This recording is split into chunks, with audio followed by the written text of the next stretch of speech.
C'est-à-dire que ça, c'était une envie que j'avais depuis plus longtemps.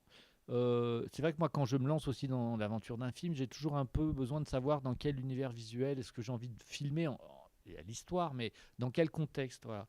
Je sais que Belphégor, le Louvre, a fait partie de mon attirance pour faire ce film. Lupin, l'envie de recréer le Paris de la Belle Époque, voilà.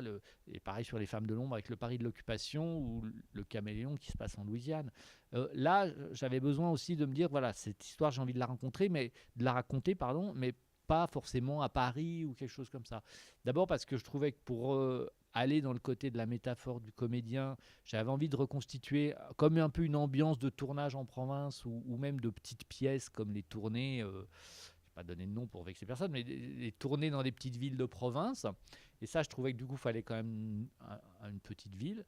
Et en même temps, je me suis dit, voilà, la montagne. Parce que j'avais cette envie euh, qui vient peut-être de Twin Peaks ou de certains de Fargo, de films comme ça, dans un univers qui est, c'est vrai, plus anglo-saxon que français, de situer, voilà, de permettre un décalage. Et je trouve que la montagne en décalé, c'est-à-dire pas à l'époque du ski ou à l'époque quand il fait beau, je trouvais qu'à la mi-saison, il y avait quelque chose d'une station de ski engourdie et endormie qui crée un décalage dans l'humour et dans le mystère. Voilà. Et ça crée une bizarrerie.